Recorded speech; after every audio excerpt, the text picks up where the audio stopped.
Hello everyone, easy physics by N K channel पर आप सभी का आज की सुबह की क्लास में बहुत बहुत स्वागत है।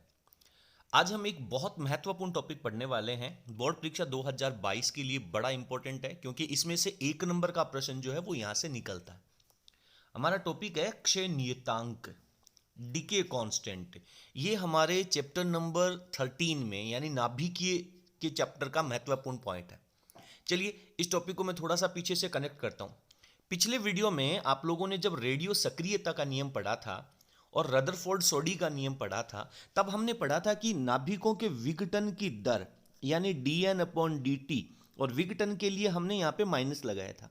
तो ये जो विघटन की दर होती है वो समानुपाती होती है प्रारंभिक नाभिकों की संख्या के, यानी dN/dt is proportional to n। आप लोगों को बहुत अच्छे तरीके से ये जो रिलेशन है वो तैयार होना चाहिए। इसका लिंक जो है वो आप लोगों को नीचे डिस्क्रिप्शन में मिल जाएगा। 2 नंबर का बड़ा प्रश्न यहाँ से पूछा जाता है और यहाँ से न्यूमेरिकल्स भी पूछे जाते हैं। तो ये जो नाभिकों के विघटन की दर है जिसे हम रेडियो सक्रियता कहेंगे, अगले वीडियो में हम तैयार करेंगे इसको। -dN/dt ये समानुपाती होती है प्रारंभिक नाभिकों की संख्या n के। और जब समानुपाती का चिन्ह हमने यहाँ से रिमूव किया था तब आप लोगों को याद होगा कि हमारे पास यहाँ पे वैल्यू आई थी -dN/dt, और जो कांस्टेंट हमने लगाया था उसे हमने लेमडा लिखा था इंटू एन, लेमडा एन आ जाएगा। तो ये जो लेमडा है इसे हम क्षय नियतांक कहते हैं, डीके कांस्टेंट कहते हैं। और आज के इस वीडियो में हम इसकी डेफिनेशन है, इसका मात्रक है, इसको अपन कंप्लीट करने वाले हैं। 1 नंबर का प्रश्न यहाँ से इसकी डेफिनेशन और इसका मात्रक पूछा जाता है। और आगे के जो टॉपिक्स रहेंगे इसी चैप्टर के, उसके अंदर भी ये जो लेमडा है, डीके कांस्टेंट है, ये बहुत महत्वपूर्ण रहने वाला है। चलिए इसको अपन यहाँ पे तैयार करते हैं। तो सबसे पहले तो हम ये देखते हैं कि ये जो डीके कांस्टेंट है या क्षय नियतांक है, इसके और क्या क्या नाम है। क्षय नियतांक हो गया, डीके कांस्टेंट भी कहते हैं, इसे विघटन नियतांक भी कहते हैं। क्योंकि जनरली कई बार जब दूसरा शब्द देख करके परीक्षा में प्रश्न आ जाता है और हमने तो पढ़ रखा है सर क्षय नियतांक, सर यहाँ पे तो विघटन नियतांक पूछ लिया, ये तो हमारे लिए बड़ी प्रॉब्लम होगी। चलिए, या फिर इसे रेडियो सक्रियता नियतांक भी कहा जाता है, या फिर इसे रदरफोर्ड व सोडी नियतांक भी कहा जाता है, या फिर इसे प्रति सेकंड नाभिक के क्षय होने की प्रायिकता भी कहते हैं। कई अनेक नामों से पूछा गया, लेकिन जनरली परीक्षा के अंदर जो है वो केवल क्षय नियतांक ही देता, लेकिन फिर भी हमें इन सभी नामों के बारे में अनुमान होना चाहिए, आइडिया होना चाहिए। चलिए, तो हमने पिछले वीडियो में जहाँ पे रेडियो सक्रियता नियतांक का जो टॉपिक पढ़ा था, रदरफोर्ड सोडी का नियम, वहाँ पे हमारे पास एक रिलेशन आया था n/n0 e⁻ λt।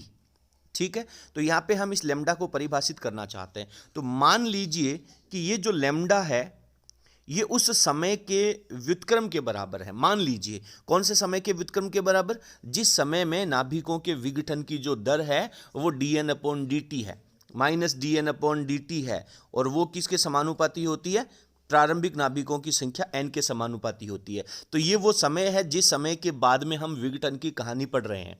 क्लियर है। चलिए, तो मान लीजिए कि हमारे पास ये जो t का समय है ये इस लेमडा के व्युत्क्रम के बराबर है, यानी t के बराबर में हम 1/λ रख देते हैं। ये हमने केवल एज्यूम किया है, मान के रखा है। क्लियर है। तो हमारे पास इसकी वैल्यू क्या हो जाएगी, सर t की जगह हम लिखेंगे 1/λ।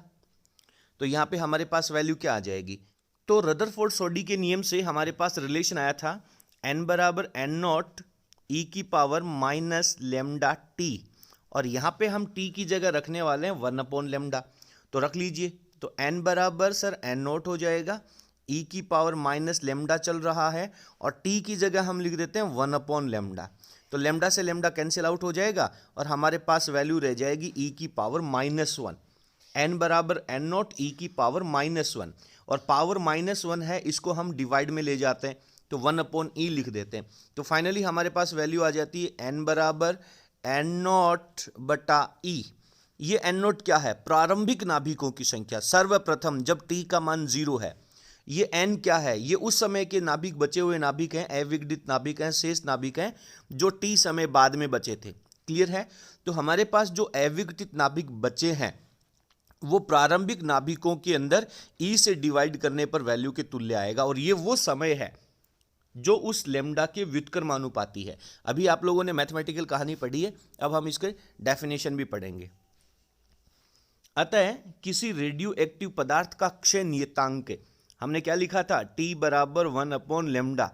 तो किसी रेडियो एक्टिव पदार्थ का जो क्षय नियतांक है वो उस समय का व्युत्क्रम है, उस समय का व्युत्क्रम है। क्या हम इसको ये भी लिख सकते हैं, lambda is equals to 1/T भी लिख सकते हैं। ये उस समय का व्युत्क्रम है, क्योंकि हमने T के बराबर में 1/λ लिया था, तो हम लैम्डा के बराबर में 1/T भी रख सकते हैं। तो ये उस समय का व्युत्क्रम हो गया।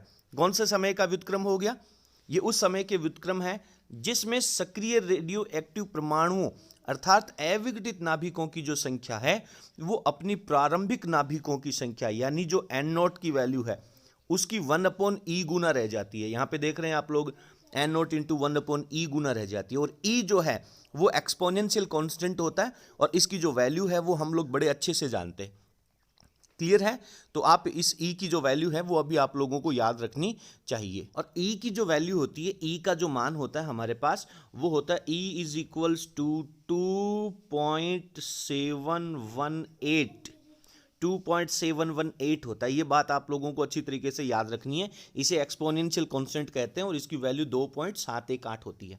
ठीक है, तो आप इसमें क्या कह सकते हैं कि प्रारंभिक नाभिकों की जो संख्या n0 है उसको हम 2.718 से जब डिवाइड करेंगे तो हमारे पास उस रेडियो एक्टिव क्षय नियतांक के व्युत्क्रम का जो समय था उसके बाद में बचे हुए नाभिकों की संख्या हमारे पास आ जाएगी। चलिए, यदि किसी तत्व में एक से अधिक प्रकार के रेडियो सक्रिय पदार्थ हैं, बहुत महत्वपूर्ण लाइन है, कई प्रकार की प्रतियोगी परीक्षाओं के अंदर यह स्टेटमेंट जो है वो पूछा गया है। यदि किसी तत्व में एक से ज्यादा प्रकार के रेडियो सक्रिय पदार्थ हैं तो परिणामी क्षय नियतांक यानी दोनों का क्षय नियतांक तो अलग अलग होगा, तो उनका जो परिणामी क्षय नियतांक है वो उनके क्षयांकों के योग के तुल्य होगा। जितने भी तत्व यहां पर हैं सबका क्षय नियतांक निकाल करके और उनका हमें योग कर देना। उदाहरण के लिए मान लीजिए यदि किसी तत्व के अंदर अल्फा और बीटा सक्रियता साथ साथ हो, तो यदि अल्फा और बीटा दो अलग अलग तत्व हैं और उनकी सक्रियता एक साथ हो रही है तो परिणामी जो क्षय नियतांक होगा वो दोनों के क्षय नियतांकों के योग के बराबर हो जाएगा। बहुत सिंपल सा स्टेटमेंट यहां पे है। ठीक है, इसके बाद में लेम्डा का मान पदार्थ की प्रकृति पर निर्भर करता है। सबसे इंपॉर्टेंट, क्षय नियतांक का जो मान है वो हर एक पदार्थ के लिए अलग अलग होता है, हर एक पदार्थ की प्रकृति पर निर्भर करता है, और इसका मान समय तथा भौतिक व रासायनिक परिवर्तनों से स्वतंत्र होता है। समय का इसके ऊपर कोई इफेक्ट नहीं पड़ता है, भौतिक परिवर्तनों का और रासायनिक परिवर्तनों का इसके ऊपर कोई इफेक्ट नहीं होता है, इनसे ये स्वतंत्र होता है। ये जो लास्ट वाली 2-3 लाइनें हमने पढ़ी हैं ये सारी की सारी बड़ी महत्वपूर्ण है। चलिए आगे हम लोग एक ग्राफ देखने वाले हैं। ये हमारे पास टाइम टी ले रखा है, ये हमारे पास नाभिकों की संख्या ले रखी है। जब प्रारंभ में t का मान 0 था तब हमारे पास नाभिकों की संख्या हमने कितनी मानी थी, n0 मानी थी, और समय बढ़ने के साथ साथ नाभिकों की संख्या जो है वो डिक्रीज हो रही है। अविघटित नाभिक जो हमारे पास बच रहे हैं वो कम हो रहे हैं, यानी नाभिक विघटित हो रहे हैं। तो इसकी जो वैल्यू है वो चर घातांकी रूप से परिवर्तित होती है, e की पावर -λt। तो इसका जो ग्राफ है वो हमारे पास कुछ इस तरीके से आता है, और ये ग्राफ एक्स एक्स की लाइन को अनंत पे जाके काटेगा, क्योंकि हम ये बात बड़े अच्छे से जानते हैं कि सभी नाभिकों के पूर्ण रूप से विघटन के लिए अनंत समय लगेगा। क्लियर है? तो ये एक बड़ा महत्वपूर्ण टॉपिक था हमारा क्षय नियतांक। तो क्षय नियतांक की जो डेफिनेशन है वो आप लोगों को यहाँ पे बड़े अच्छे तरीके से तैयार हो जानी चाहिए। और ये जो 1/e है इसको हम और अच्छी तरीके से भी सॉल्व कर सकते हैं। n बराबर n0 अपॉन 2.718।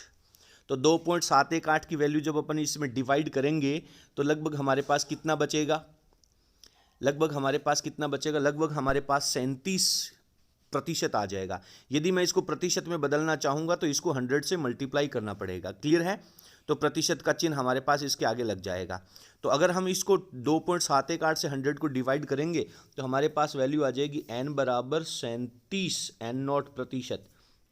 यानी कि हमारे पास ये जो रेडियो क्षय नियतांक होता है ये उस समय का व्युत्क्रम होता है जितने समय में हमारे पास 37% नाभिक शेष बच जाते हैं। जितने समय में हमारे पास 37% नाभिक अविघटित बचे हैं, शेष बचे हैं, उस समय का व्युत्क्रम जो है वो क्षय नियतांक कहलाता है। एक बात हम बार बार कह रहे हैं कि उस समय का व्युत्क्रम जो है, तो तो लैम्डा जो है दैट इज इक्वल्स टू हमने 1/t रखा है। तो भाई साहब आप मुझे बता दीजिए, जब ये समय का व्युत्क्रम है तो इसका मात्रक क्या होगा, क्षय नियतांक की यूनिट क्या होने वाली है, इकाई क्या होने वाली है, इसका मात्रक क्या होने वाला है। बहुत फ्रीक्वेंटली सर 1/t है तो ये तो इसका मात्रक जो होगा वो हमारे पास सेकंड का इनवर्स लग जाएगा। बड़ा महत्वपूर्ण प्रश्न है। अच्छा, इसकी जो डेफिनेशन है वो दो तरह से लिखी जाती है। चलिए, n बराबर 37%, किसका 37% ऑफ n0, यानी n0 के 37% नाभिक हमारे पास शेष बचे। तो जब भाई साहब 37% नाभिक शेष बचे हैं तो विघटित कितने हो गए सर, 63% नाभिक विघटित हो गए। तो आप इसकी डेफिनेशन को दो तरह से लिख सकते हैं कि क्षय नियतांक जो है वो उस समय का व्युत्क्रम है।